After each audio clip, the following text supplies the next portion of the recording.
ప్రభావంలో ఆరోపిస్తూ ఉన్నాం.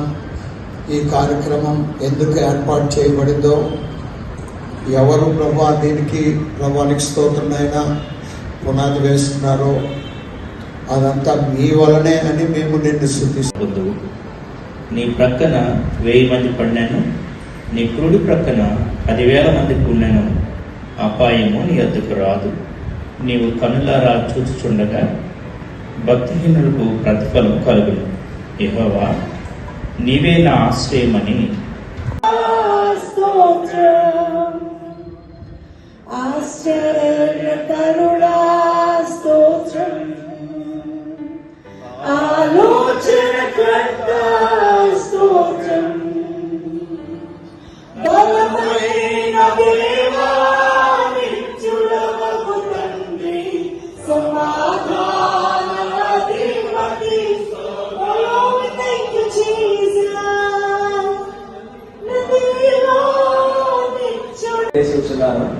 నేను చిన్న చొరవ తీసుకొని ఇద్దరిని ఆహ్వానిస్తున్నానని తెలియజేస్తున్నాను.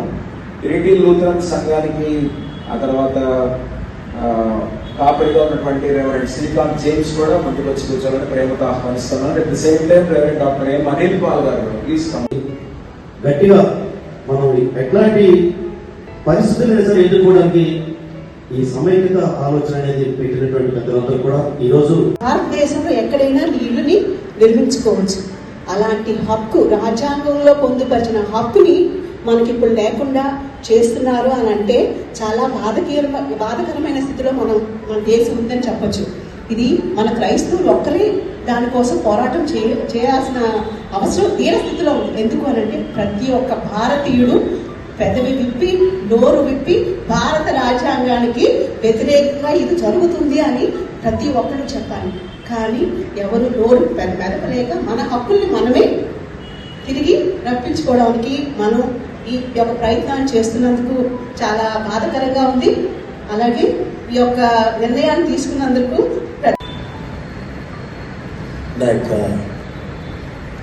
ప్రత్యేకమైన శుభాకాంక్షలు.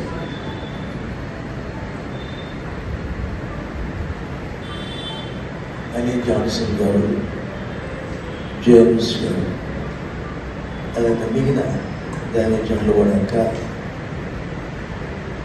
హృదయంలో ఉండే భారం,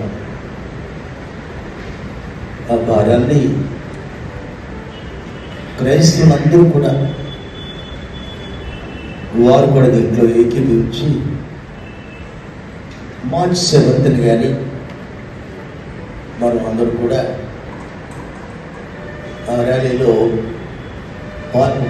శనివారం వచ్చి తప్పక రావాలని పిలిచినప్పుడు ఇప్పటికే 2 ప్రార్థనలు ముగించుకొని వచ్చాం. అయిపోయిన వెంటనే వెళ్ళిపోదాం అనుకుంటున్నాం, కానీ ప్రార్థన చేస్తున్నాను. 2 మాటలు చెప్పి నేను ముగిస్తాను. వెస్ట్ బెంగాల్లో 12 సంవత్సరాలు పనిచేశాం. ఒరిస్సా, బీహార్ ఇంకా నేను నా భార్య నూతనముగా వివాహం 86వ సంవత్సరంలో బెంగాల్కు వెళ్ళాం. ఎందుకు పాల్గొంటున్నామంటే ఇప్పుడు ప్రజాస్వామ్యం ఉంది. రాజరిక పరిపాలనలో ర్యాలీలు ఎక్కడ ఉంటాయి కాబట్టి ప్రజాస్వామ్యంలో ప్రొటెస్ట్, డిసెంట్ ఈ న్యాయ ప్రకారమైన టూల్ అది. కాబట్టి దాన్ని సంఘంగా మనం ఉపయోగించుకోవడం సముచితమే. కాబట్టి మనం రోడ్లు ఎక్కడం కరెక్టా అంటే కరెక్టే. ప్రజాస్వామ్యంలో అదే ఒక సరి అయిన విధానం. కాబట్టి దాని గురించి ఎటువంటి మీమాంస మనకు ఉండాల్సిన అవసరం లేదు. రెండవది నేను చెప్పాలనుకుంటుంది ఏంటంటే, ర్యాలీలో ఎందుకు వెళ్తున్నాము అని అంటే, we are not participating in rally to save our skin. ర్యాలీలో మనం పాల్గొనడం ద్వారా దాడులు ఆగిపోతాయి అని మనం ర్యాలీలో పాల్గొనట్లేదు. ఒక మాట మాత్రం నాకు వచ్చిన క్లారిటీ ఏంటంటే, మనం ర్యాలీలో పాల్గొన్నా కానీ ఈ యొక్క దాడులు మాత్రం జరుగుతూనే ఉంటాయి. మీరు గమనించండి, టైమింగ్ ఇప్పుడు ఎందుకు పెరుగుతున్నాయి దాడులు అంటే, ఈ దేశంలో రాజకీయ నాయకులకి ఏమని ధైర్యం వచ్చిందంటే, మైనారిటీని హింసిస్తే మన ఓట్లు పడతాయనే ధైర్యం వచ్చింది. లేకపోతే ఎలక్షన్స్ ముందు దాడులు ఎందుకు చేస్తారు? కాబట్టి ఇంకా మనం నిద్రపోవద్దు.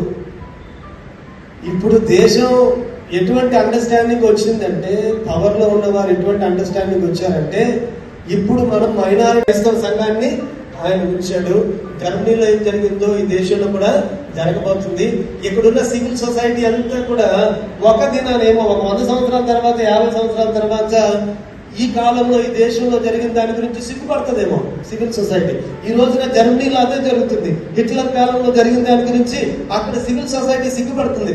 ఒక 50 సంవత్సరాల తర్వాత సివిల్ సొసైటీ సిగ్గుపడుతుందేమో. కానీ సంఘానికి ఇప్పుడు మనం చేయాల్సింది ఏంటంటే అసలు అప్పటికన్నా సివిల్ సొసైటీ ఉండేటట్టుగా చేయాల్సిన బాధ్యత క్రైస్తవ సంఘానికి ఉంది. పౌర సమాజం ఉండేటట్టుగా చేయాల్సిన బాధ్యత క్రైస్తవ సంఘానికి ఉంది. కాబట్టి ఆ దిశగా మనం అడుగులు వేద్దాం. అంతేగాని మైనారిటీ కాంప్లెక్స్ ఇది చేయకండి. అద్దయ్య గారు చెప్పారు మైనారిటీస్ అని. మైనారిటీస్ కాదు ప్రపంచంలో, కానీ దేశంలో మాత్రం మైనారిటీస్. కానీ don't act with minority complex, but act with minority consciousness. Consciousness అంటే మేము మైనారిటీలమే కానీ మాకు భయము లేదు, మేము తక్కువ మందిని భయపడాల్సిన అవసరం లేదు. ఏసై చెప్పిన మాట, చిన్న మంద భయపడదు. హల్లెలూయా. మన వాళ్ళు అంటా ఉంటారు మిషన్ ఏజెన్సీస్ భారతదేశం అంతా క్రైస్తవం అయిపోద్దని. నేను అంటాను నిజమైన సంఘం ప్రపంచంలో ఎప్పుడు మైనారిటీ. ఈ డెమోగ్రఫిక్స్ అన్ని గుర్తించే మాటలు. ఈ రోజున అమెరికా ఈజ్ పోస్ట్ క్రిస్టియన్ అంటున్నారు. ఈ రోజున America is not a Christian nation. Europe is post Christian. Christian centre is shifting to Asia. అందుకనే భారతదేశాన్ని విశ్వగురువుగా చూపించాలనే ప్రయత్నం. ఎందుకంటే క్రిస్టియానిటీ సెంటర్ యూరప్ వెస్ట్ నుంచి ఫార్ ఈస్ట్ కి షిఫ్ట్ అవుతుంది. కాబట్టి ఇప్పుడు మనమేం తక్కువ కాదు, మన వల్లే ప్రపంచం అంతా వెలిగిపోతుందని చూపించే ప్రయత్నం ఇక్కడ ఉన్న సమాజం చేస్తుంది. వీటన్నింటినీ గ్రహించి మళ్ళా నా యొక్క హంబుల్ సబ్మిషన్ ఏంటంటే దీంట్లో ఎవరి ఇన్విటేషన్ అవసరం లేదు. ఇన్వైట్ చేస్తున్న వారి ఇన్విటేషన్ గౌరవించాల్సిన బాధ్యత మనకుంది. వారితో కలిసి అడుగులు వేయాలి. ఇంకా ఏం చేస్తారు? ఏదో ర్యాలీ జరుగుతుందంటే మనం పిలిచారు, వచ్చాం, తర్వాత ర్యాలీ వాళ్ళు చూసుకుంటారు కాదు. వచ్చిన తర్వాత ఇప్పుడు మనం చేయాల్సింది ఏంటంటే ఏం చేద్దాం అని చెప్పి వాళ్ళతో కలిసి అడుగులు వేయాల్సిన బాధ్యత ఉంది. సంఘం కాలిపోయేటట్టయితే దాన్ని కాగడగా ఎత్తాల్సిన ప్రయత్నం మనం అందరం చేయాలి. మరి ఒకసారి విశాఖపట్నంలో లూథరన్ చర్చెస్ అన్నింటి సహకారం ఈ కార్యక్రమానికి ఉంటుందని నేను హామీ ఇస్తూ నా మాటలు ముగిస్తున్నాను. దేవుడు మన ప్రయత్నాలను ఆశీర్వదించుకున్నాను. అవకాశం ఇస్తే మాట అంటాను. అధ్యక్షులు గారు అండ్ హోల్ టీమ్. నిరసన అనే కంటే మొదటిగా మనం జీవీఎంసీ స్టాచ్యూ నుంచి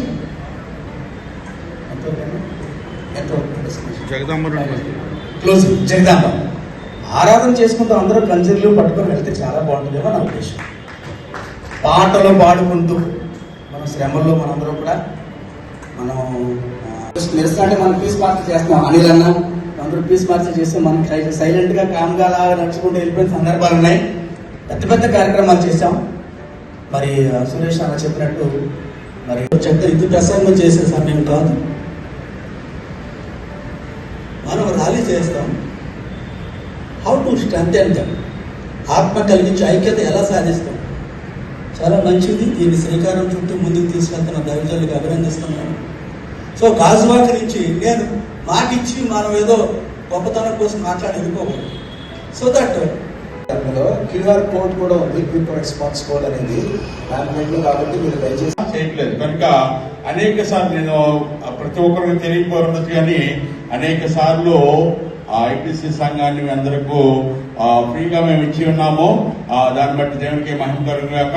ఈ ర్యాలీ వరకు మా ఐపీసీ సంఘం 10,000 రూపాయలు డొనేషన్ గా ఇవ్వాలని మేము అనుకుంటున్నాం. కనుక మా సంఘం గురించి ప్రార్థించాలని ప్రభు పేరు మనం చేస్తున్నామని అనుకుంటున్నాను. నేను ఈ క్రై ఇంకొక స్పెషల్గా వెళ్తే ఇంకా బాగుంటుందేమో అని మా డాడీ అంటూ ఇది ఒకటే కాదు ఇంకా చేయాలని. ఎంతవరకు క్రైస్తవ సమాజం ఎన్నో ర్యాలీలు చేశాం కానీ మెమరబుల్స్ ఇచ్చినా సరే ఎవరు ఏం పట్టించుకోలేదు. కానీ నా ఉద్దేశం అని జాన్సన్ గారు అలాగే మిగతా టీం వారికి 7th ర్యాలీ అయిపోయిన తర్వాత కలెక్టరేట్ దగ్గర లేకపోతే జీవీఎంసీ దగ్గర ఒక టెంట్ వేసుకుంటే ప్రతిరోజు ఒక 5 చెప్పినా 10 మంది చెప్పిన ఉంటే ఎందుకు వేసుకున్నారా బాబు టెంట్ అని అడగడానికి అవకాశం ఉంది. ర్యాలీ ఎందుకు చేస్తున్నారా అని ఎవరు అడగకపోవచ్చు. టెంట్ వేసుకుని కూర్చుంటే ఎవరైనా సరే దగ్గర రాక తప్పదు. అప్పుడైనా సరే మన మొర డైరెక్ట్గా వినడానికి అవకాశం ఉంటుంది. సో ఈ విషయం గమనిస్తే చాలా బాగుంటుంది. 7th నుండే స్టార్ట్ చేస్తే బాగుంటుంది. Kindly note this, will definitely do. 10 days ఇస్తే నేను కూడా ఉంటాను డెఫినెట్గా. అలాగా మన ఇన్ని చర్చెస్ ఉన్నాయి కాబట్టి డెఫినెట్గా ప్రతి చర్చ్కి కొంతమంది చెప్పిన అక్కడ కూర్చుంటే చాలా బాగుంటుందని నా ఉద్దేశం. ఎందుకంటే we need to show our unity. ఒక మాట నేను చెప్తాను, దయచేసి అన్నిగా భావించింది. The nature of dog is always to chase. కుక్క బుద్ధి ఏంటంటే డెఫినెట్గా మా సంఘం, మా బ్రాంచెస్ మేమందరూ కలిసి ఈ యొక్క ర్యాలీలో తప్పనిసరిగా పాల్గొంటామని వాగ్దానం చేస్తున్నాను. అందరూ కలిసి మా డాడీని బిషప్ తండ్రి అంటున్నారు కాబట్టి బిషప్ తండ్రి గారి తరపు నుండి ఈ యొక్క ర్యాలీకి 50,000 డొనేట్. బాగా కొండల్లో ఉంటాయి నా సంఘాలన్నీ, వాళ్ళందరి రెస్పాన్సిబిలిటీ నా మీద ఉంటుంది. కనుక మనం వ్యక్తిగతంగా చాలా ఫేస్ చేస్తున్నాం. నేను 6లో ఒకసారి సువార్తకు వెళ్తున్నప్పుడు నేను స్టేట్ ఈవెంట్స్ చేస్తూ ఉంటాను. RSS నా మీదకి వచ్చి ఒక రోజంతా నన్ను తిప్పి వాళ్ళు నేను వాదించి పోలీసులు నా వెనకాల పంపించినప్పుడు వాటితో కూర్చొని వాదించాను. నేను వాళ్ళ దగ్గర ఉంటాను, నా ముందుకు మన వందనాలు తెలియజేస్తూ ఉన్నాం. అన్న ఇందాక చాలా మంచి మాట చెప్పారు శ్రీకాంత్ పాస్టర్ గారు. మనం రోడ్డు మీదకి ఎక్కకపోతే మన చర్చిల మీదకి, మన కుటుంబాల మీదకి ఎక్కడానికి సిద్ధంగా ఉన్నారు. ఒకటి, ఒక 5 రోజుల క్రితం వచ్చినటువంటి గవర్నమెంట్ నుంచి వచ్చినటువంటి UN రిపోర్ట్ ఏంటంటే మనల్ని రెచ్చగొట్టడమే వాళ్ళకు ఉన్నటువంటి ఇప్పుడు ప్రత్యేకమైనటువంటి ఒక ఉద్యమం. కారణం ఏంటంటే మనల్ని రెచ్చగొడతారు, మనల్ని 20 మందిని కొడతారు, మనం ఎవరు ఒకరు చేసుకుంటాం. ఇంత మెజారిటీగా ఉన్నటువంటి మనల్ని వేదిక మీద ఉన్న పెద్దలందరికీ వందనాలు. మా చర్చ్ పాస్టర్, నేను 11 చర్చ్ అండి. అయితే మేము స్థానికంగా ఇప్పుడు నాకు 62 years క్రిస్టియన్గా పుట్టాను. మా ఫ్యామిలీ చాలా మంది క్రైస్తవుడి దినాల్లో వివేకంతో ప్రవర్తించి పాము వలె వివేకం కలిగి పాము వలె నిష్కపటులుగా ఉంటారు. పెద్దలు చాలా చెప్పారు. ప్రార్థన అనేది ప్రతి సంఘం చేస్తుంది. ప్రార్థన చేయనివాడు అంటే ఎవరు లేరు, ప్రతి సంఘం చేస్తుంది. అలాగని ప్రతి సంఘం ఆరాధన చేస్తుంది. ఎదురున్న దైవజనులకి యేసుక్రీస్తు వారి నామాన వందనాలు తెలియజేస్తున్నాం. God's work always done God's way, will never lack God's resources. అది తప్పకుండా నమ్ముతాను నేను.